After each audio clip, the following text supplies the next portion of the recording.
My fiancé raged out and ended things after I supported us for years, saying I ruined his life by making more money than him, so I accepted his breakup, and now he's blaming me for accepting it so easily. Posted by you/pasthouse2508. I, 28F, had been with my fiancé, Alex, 34M, since 2020. We met at a friend's party, hit it off, and had been together ever since.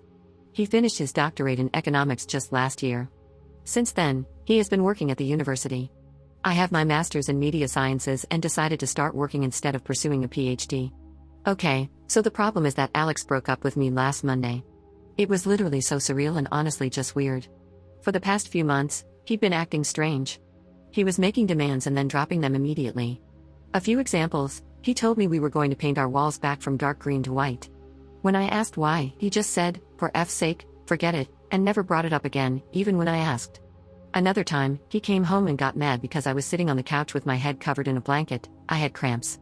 He was upset because I was just sitting there watching Netflix. Mind you, the house was spotless. When I tried to talk about it, he said, "Forget it, it's not a big deal." This kind of thing became common. Every time I tried to communicate, tried to figure out what was going on, whether it was something I did or if maybe he was just stressed at work, he would just say everything was fine, but he was clearly seething with rage. I didn't even have to do anything. He would find something to complain about: the apartment, clothes, me, work, etc. So, I gave him space, which apparently was also wrong. I told him I was going to help my parents with repairs for a few days, and somehow that was also wrong because he wanted to renovate the apartment too. Then, on Monday, I got a text saying we needed to talk. I knew what was coming, and after the last few months, I had made peace with it. When I came home, he was sitting on the couch. He didn't even wait for me to take off my jacket before saying, "I want to break up." Then the verbal diarrhea started. He told me he resented me. First, because I didn't pursue my academic career further, even though I was capable, and he didn't want to upset me at the time. Then, when I started making more money, since he didn't make much as a PhD student, he felt like I should have the last word financially, and he hated it. Mind you, I never said anything like, "It's my money, so I have the final say." That's a rule he imposed on himself, and he hated it. He said he hated our paint scheme, the couch, and even our freaking crockpot. Then, he told me he had rejected a better PhD program to stay here because I had already started my job by the time he got the acceptance letters. Only, he never told me he had even applied overseas. He said a few months ago, he checked in with a friend who's in that program, saw how they were thriving, and decided I ruined his life. He said I had too much control over his life and that he hated the idea that I could just decide not to pay for things and screw him over. I honestly don't even know what that means. He also said he hated that all his friends loved me and didn't let him vent about me. Then he said again, "I'm done." I was floored. I had already made peace with the idea that we were ending, and it hurt, but after that rant, I was just disgusted. I looked at him, probably with a disgusted expression, and said, "Okay." He lost it. He said this is exactly what he meant, that it was horrible. We had been together for 4 years, and all I had to say was okay to our breakup? I just asked if he wanted to stay here while he figured out where to go. He said, "Typical, of course you're holding the apartment over me," and started ranting again, so I just left. I told my parents, and they're also confused. My dad suggested I reach out to our landlord and explain the situation to see what options I have. I can keep paying the rent no problem myself. He covered the utilities and some subscriptions. Just to reiterate, I never had a problem with this. I saw that he was chasing his dream, and that was more important to me than a 50-50 financial split. I make good money and am happy at my job. I never saw it as slaving away. I always had the mentality that my money was our money because we were building a life together. Of course, I had my own savings and fun money, but I honestly never cared. As long as I felt he was working towards something and wasn't taking advantage of me, I was fine with it.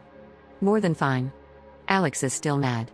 He's going between texting me like a robot about the logistics of the split to being a seething jerk complaining about everything. I'm not even hurt anymore. I just feel nauseated by him at this point. I don't know. Should I have reacted differently? Update 1 month later. To start, Alex moved out pretty quickly after the breakup.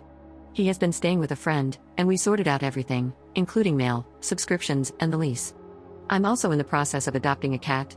Her name is Luna, but I've been thinking about changing it since my family already has 2 pets named Luna, a Moon, and a Kamar. She's still at her foster home for now, but I visited her a few times, and I already adore her. She's a scrappy little tabby who follows her foster mom around like a shadow, and I can't wait for her to move in during the first week of December. I've already gotten her bowls, toys, and a bed by the window ready. Now, onto what happened. Last week, I was out showing someone around the city. He's the son of my parents' friends who recently moved here for work. My parents asked me to help him get familiar with the area, so I agreed. It was nothing special, just walking around, grabbing coffee, and pointing out useful spots in the city. Apparently, Alex saw us. I didn't even realize he was there, but later that night, I started getting texts from an unknown number. I guess he got a new number since I had blocked his old one. The texts were just weird. He accused me of flaunting my new relationship in public, said I must have been seeing this guy before we broke up, and told me that everything he suspected about me was true. I didn't respond. I wasn't going to entertain his paranoia. The messages kept coming, though. They went from angry to desperate, with him saying things like, "At least admit you were lying to me," and, "Was anything about us even real?" It was exhausting and, honestly, a little scary to see how quickly he spiraled. For the record, this guy isn't my boyfriend. He's not even someone I'm interested in. He's just the son of family friends who needed help settling into the city. The whole thing was completely innocent, but Alex has twisted it into some kind of betrayal in his head. What gets me is how little Alex seems to know me. I'm not the type of person to jump into a relationship so soon after everything that happened.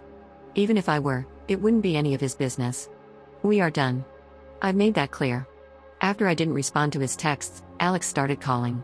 I didn't pick up, but the voicemails were a mix of angry rants and desperate pleas. I ended up blocking his new number too. It feels ridiculous that I have to keep doing this, but I guess this is where we are now. Then, this weekend, I went out to a bar with my friends. A few hours in, guess who walked in? Alex. I don't know if it was a coincidence or if he followed me there, but as soon as he spotted me, he came straight over. He was clearly upset, asking to talk, and I told him no.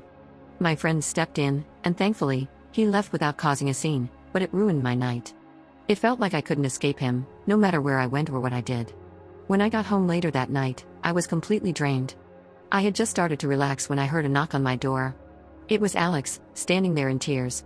He started crying, saying he missed me, that he didn't understand why I was doing this to him, and that he didn't know how to move on.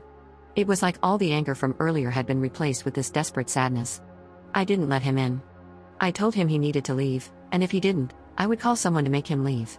He begged me to listen, but I just closed the door. I spent the rest of the night feeling shaken and, honestly, a little scared. I don't know what he's going through. I wrote to his best friend about the situation and pleaded with him to talk to Alex. He said he would. I'm seriously considering getting a new phone number and possibly even talking to someone about how to handle this legally if it keeps happening.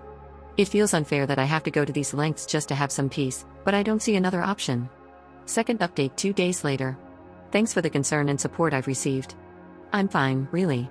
A lot of people have suggested things like getting a restraining order, but I just want to clarify that it's not as simple as walking into an office and asking for one. The process involves proving there's an immediate danger to your safety, providing evidence like texts, calls, or witnesses, and then attending court to get approval. It's not something you can do lightly or without solid proof. And no, I'm obviously not getting a gun.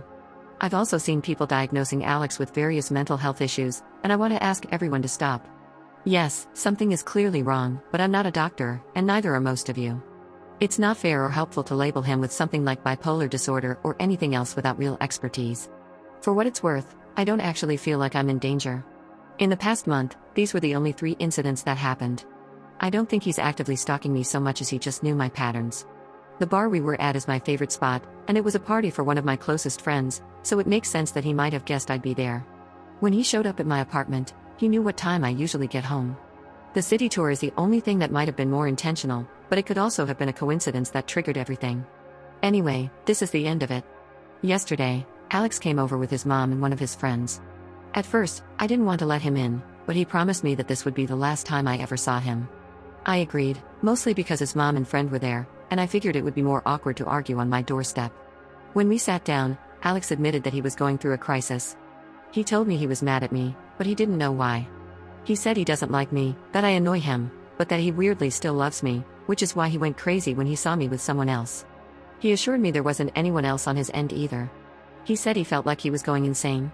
He talked about how he feels judged for being older and not being able to give me the life he thinks I deserve. He said he hates his colleagues, hates his job, hates everything right now, and that everyone and everything annoys him. He told me he feels old and like he should want kids at this point in his life, but he doesn't, and that thought terrifies him. He said he just wants to be alone and not talk to anyone for a while. I didn't say much. I mostly just nodded because I didn't know what to say. After he was done, he told me he was leaving. He's on some kind of mental health leave from work, and he said he's leaving the country on Sunday. He's going to South America to spend time in nature and find himself. He thanked me for everything and said he was sorry for how he acted. Then he just got up, grabbed a few things he had left at my place, and walked out. His mom was inconsolable. She kept apologizing to me over and over, saying how embarrassed she was by his behavior. I told her it was okay and that she didn't need to apologize for him. She cried a lot, and his friend ended up driving her home after Alex left. I don't really know how I feel about all of this. Part of me is relieved that it's over. Part of me feels sad for him because he clearly doesn't know how to deal with everything he's feeling. Mostly, though, I just feel tired. I'm glad he's taking steps to figure himself out, but it's not my responsibility anymore.